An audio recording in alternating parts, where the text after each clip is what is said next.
A friend of mine who was here tonight, she thought that she had failed this past November in her visit to Pittsburgh. Friends of hers that she knew well, and they were a little bit down because of the seeming recession. One friend had worked for 27 years at Jones and Loughlin, one of the great big steel firms of our country. In the months of September and October, they let out 4,000 workers. He had to put in 3 years and 2 months to complete a 30-year service with the firm. After 30 years, he could retire at a very good, I would say, retirement fund. But he also had 6 more years to go for his Social Security.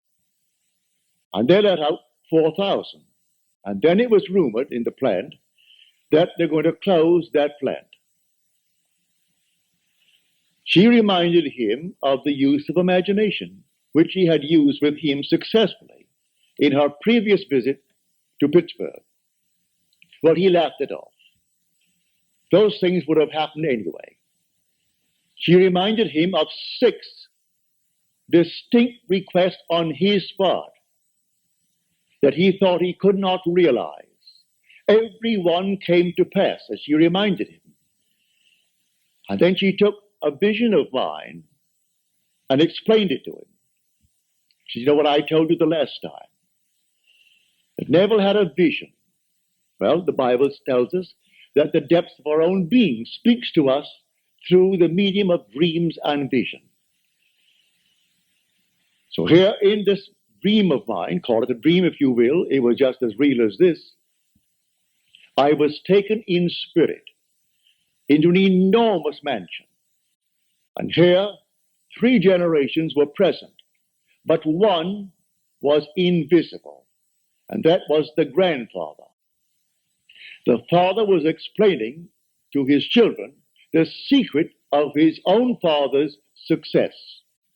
So there was the grandfather now departed from the world, leaving behind him an enormous fortune for the benefit of his son and then his grandchildren.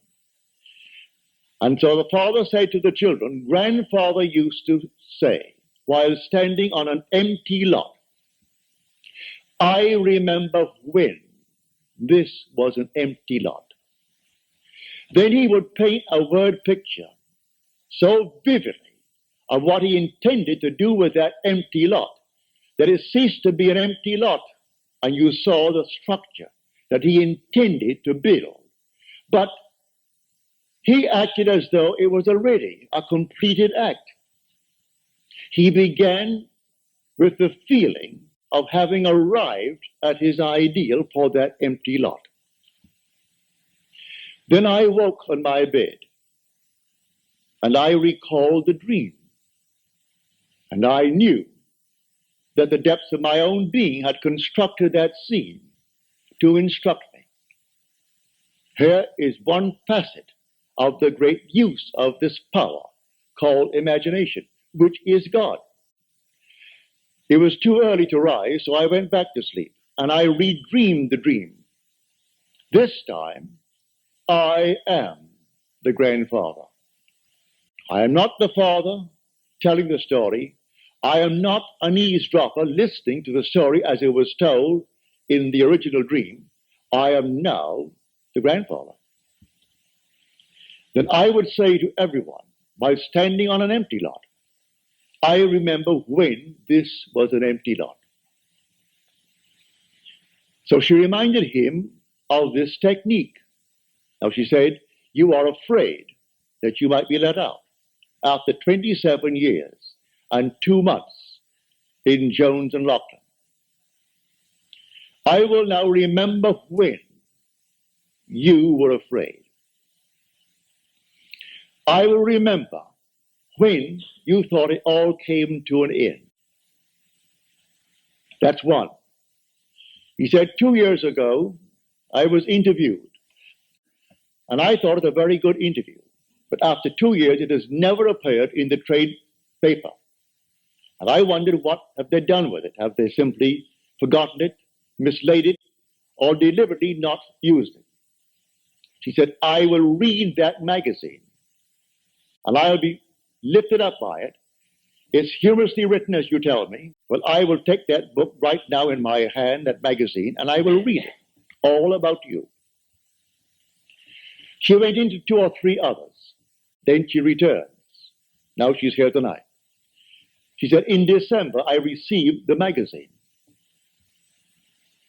It's very well written and very, very humorous, all about this man. Then she said, I heard on the radio that Jones and Lachlan had decided not to close the plant, but instead to spend $13 million on the plant in modernizing. And then beginning January the 1st, to recall over 4,000 workers that they had let out. Now he is walking on air, but like all of these fellows, he will still forget it. He will still turn to a God outside of himself. This to him would have happened anyway. They would have spent the 13 million, brought back the 4,000. That thing that was found after 2 years and printed, oh, that would have happened. And man goes blindly on worshiping a false God because he does not know God. The only God is your own wonderful human imagination. The only name forever and forever that is his name is I am. She put herself into a mood, actually feeling that she was reading a story of her friend. And here it came. It's a complete spread, 2 full pages, all about this man. And then a little news bulletin on the radio. And then confirmation from him, and a telephone call from his wife, confirming the news bulletin, that they're all back on their job, and here now, as he said, for years, after 27 years. I walked through that plant, and I thought I'd go crazy. I wanted to climb the wall because of the noise. When I heard the hammers, and the bellows, and the furnaces, and all these thousands of workmen, that constant din, I wanted to climb the wall. Now, after 4,000 were let out, my footsteps echoes through the entire area. I would like to run and scream, running towards my office. What he does in the plant, I do not know. But if he goes towards his office, undoubtedly he has an executive position in that place and is not working at the furnaces. But he said, you can't imagine when 4,000 were let out, how empty the place was. And everything simply echoed. And my footsteps seemed like some thunderous thing as I walked through that plant towards my office. And many a moment I wanted to simply jump up and start running.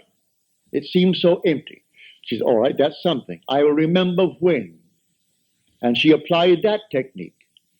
When your footsteps scared you and you wanted to run towards the office. Now it's the clangor all over again.